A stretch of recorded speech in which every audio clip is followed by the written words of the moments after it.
Pelagianismo. O que significa isto? Você quer saber? Então fica aqui comigo. Eu sou o professor Givanildo Tavares e nesta microaula eu quero compartilhar com você este tema do pelagianismo. Falar sobre o pelagianismo é falar sobre a doutrina do pecado. Essa doutrina que é conhecida em grego como hamartiologia, que vem do verbo grego hamartano. Hamartano, que quer dizer pecar ou errar o alvo. Desse hamartano você tem hamartiologia, ou seja, o estudo acerca do pecado. A doutrina do pecado nos mostra que o pecado ele é universal e ele é transmissível através da geração. Logo, em Adão todos se tornaram pecadores e não há um sujeito sequer que venha ao mundo que não seja pecador, que esteja sujeito ao pecado. Essa doutrina é chamada de doutrina da queda, ou seja, a queda é o ato da desobediência que levou todos à desobediência.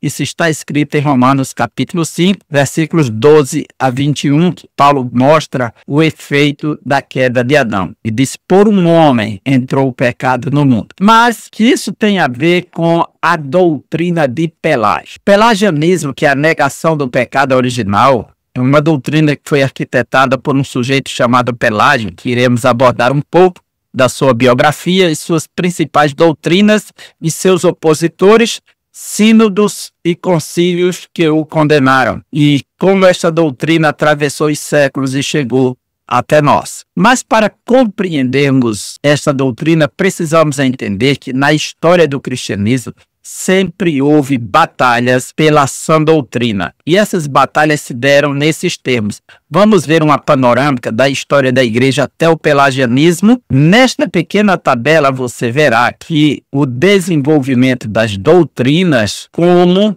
a igreja reagiu diante dela. Nós temos aqui o primeiro século, representado aqui pela descida do Espírito Santo e a tocha, em que a igreja ela foi inaugurada no dia de Pentecostes, com cerca de 120 cristãos judeus, e começou a se expandir pela Palestina, Judeia, Samaria e os confins da terra. Chegou até Cesareia aos Romanos, capítulo 10 de Atos, quando Pedro pregou na casa de Cornélios, e no capítulo 11 chega na região de Chipre e Antioquia da Síria. Já sai dos termos da Palestina, chegando a novas regiões e países. Com isso, gerou uma série de conflitos de interpretação, que surgiu um grupo de cristãos judaizantes que exigiam as práticas da lei de Moisés para a salvação dos gentios. Não admitia que os gentios pudessem estar participando da salvação sem cumprir a lei de Moisés, sem a guarda do sábado, sem a circuncisão, sem a guarda de alimentos. E no Concílio de Jerusalém, em Atos 15, foi tomada a seguinte decisão: não impor nada, a não ser que se abstenham da carne sufocada, do sangue, da prostituição e da idolatria. Mas, quanto ao mais, não tem nenhuma obrigação com o judaísmo, porque o cristianismo não é uma religião judaica, é uma religião fundada na pessoa de Cristo e não numa instituição. No século seguinte, que é o 2, surgiu então o gnosticismo, um grupo que negava a encarnação de Cristo, dizendo que Cristo tinha um corpo de aparência de carne. Inicia-se uma batalha, é possível ver esse gnosticismo incipiente no Evangelho de João, nas cartas joaninas e nas cartas de Paulo aos Colossenses e nas cartas a Timóteo, que é a região de Éfeso da Ásia Menor, que é justamente nessa região onde mais cresceu o gnosticismo, a busca por um conhecimento misto. Séculos 3 e 4, a igreja começa a ganhar forma dentro do Império Romano, ela já cresceu, se expandiu e vai surgir o unitarismo, que é um esforço para preservar o monoteísmo judaico e o medo de confundir com a pessoa de Cristo e serem mais de um Deus. Então gerou o unitarismo, o subordinacionismo, o unicismo, forma de manifestar, e o modalismo. Esse momento, eles vão defender a doutrina da Trindade. Vai acontecer o primeiro concílio ecumênico da igreja, que é em 325 de Nicéia. Nos séculos 4 e 5 vai surgir o nestorianismo, apolinarismo, monofisismo, monotelismo, macedonismo, doutrinas que comprometem as duas naturezas de Cristo. Enquanto um grupo unia as duas naturezas, fundindo elas em uma só, fazendo uma fusão, o outro separava totalmente. O outro negava que Cristo tivesse duas vontades, o outro negava que Cristo tivesse duas mentes, uma humana e outra divina. A questão das duas naturezas, a questão da hipóstase, ela foi tratada justamente entre os séculos 4 e 5. E agora vamos ao 5º e 6º século. Vai surgir o pelagianismo, que é o tema desta microaula. E a ênfase na doutrina do pecado e a salvação do ser humano. Esse é o grande embate. E logo após o semipelagianismo, que é uma outra forma de dizer semi-agostinianismo, de acordo com autores recentes. Mas o nosso foco aqui nesta aula será apenas o pelagianismo. Então vamos para a nossa viagem. Espero que você esteja animado, pois temos muito o que ver e aprender nesta aula. Antes de continuarmos o nosso conteúdo, eu quero falar para você sobre a comunidade EBD da Unifatel, que é o seu universo de formação teológica. Algumas pessoas têm me pedido para comentar as lições da escola bíblica. No passado eu já comentei aqui no meu canal de forma aberta para muita gente. No entanto, eu trabalho como professor durante as noites, ensinando nos seminários, ou presenciais, ou online, e também em algumas faculdades, quando sou convidado. Eu sou mestre em Ciências das Religiões, sou pedagogo e sou teólogo. Estou sempre trabalhando na área do ensino, mas nos finais de semana eu sou professor de escola bíblica. Sou superintendente na escola bíblica da minha igreja. Mas para isso eu preciso que você se inscreva em nossa comunidade para que você tenha acesso a estas aulas em alta definição, material, PowerPoint, orientação, mentoria. Você precisa se inscrever em nossa comunidade. E essa inscrição é simples, tem um link aqui abaixo. E com uma contribuição mensal de R$ 10,57, você vai receber aula toda semana comentada, o material e tirar suas dúvidas comigo nesta comunidade. Se você quer estudar comigo toda semana a lição completa, então pega o link aí, se inscreve que eu te aguardo lá na comunidade. Vamos para a nossa aula. Pelagianismo. Só aí tem a imagem do Pelágio, que é uma gravura, uma xilogravura clássica já, né? Pelágio, ele nasceu...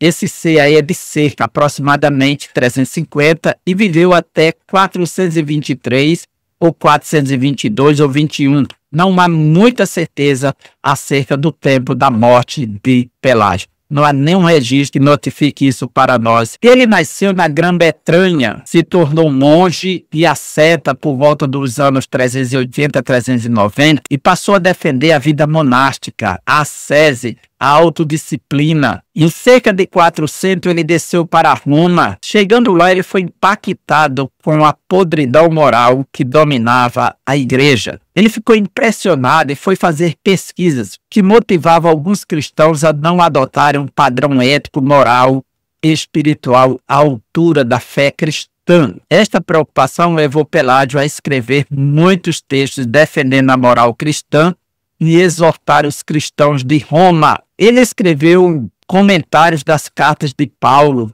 praticamente de todas. O Novo Testamento tem 27 livros, dos 27, 21 são cartas. Das 21, 13 são de autoria de Paulo, chamado de Corpus Paulino, e ele comentou o Corpus Paulino. Por volta do ano 405, ele se escandalizou lendo a obra de Agostinho, As Confissões. Agostinho, que é conhecido como Santo Agostinho. E na obra As Confissões de Agostinho, essa obra aqui, ele encontrou a seguinte expressão: dá o que ordena e ordena o que queres. Ou seja, Deus determina todas as coisas, logo, não há nenhuma decisão humana para fazer a vontade de Deus, a não ser aquilo que Deus já ordenou e determinou que fosse executado. E Pelágio começou a conjecturar que a obra de Agostinho, o bispo de Hipona, As Confissões, ela servia para estimular os homens ao pecado,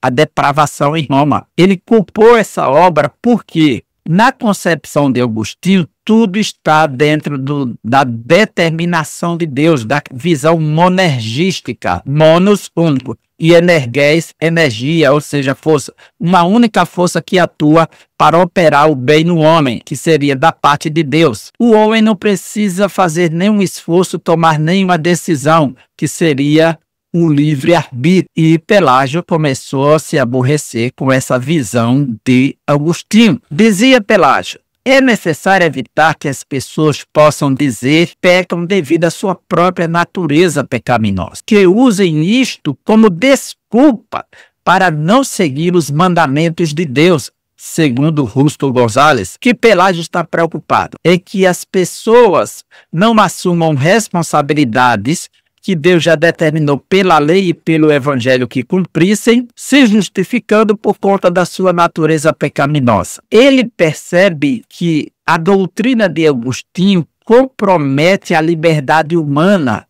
o livre-arbítrio e a responsabilidade de cumprir a vontade de Deus. É aqui que começa a surgir, então, a doutrina pelagiana. Acredita-se que, inicialmente, ele não tinha intenção de trabalhar uma doutrina herética. Ele estava bem intencionado. No entanto, a sua construção de pensamento se transformou em uma armadilha para ele, para muitos. Os godos, os bárbaros, liderados por Alarico, invadiram Roma.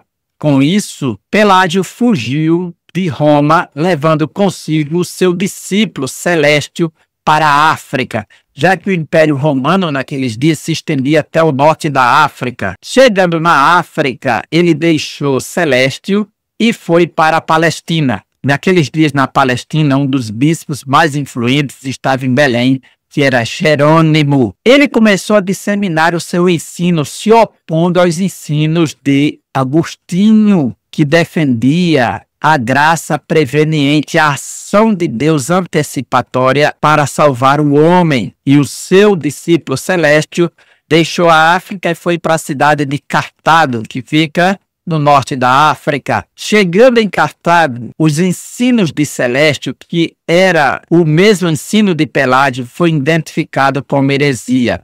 E o sínodo local, em 411, condenou as heresias de Celestio e de Pelágio pela primeira vez. Pelágio escreveu o livro da natureza e do livre-arbítrio, onde negou a transmissão do pecado e enfatizou a escolha humana.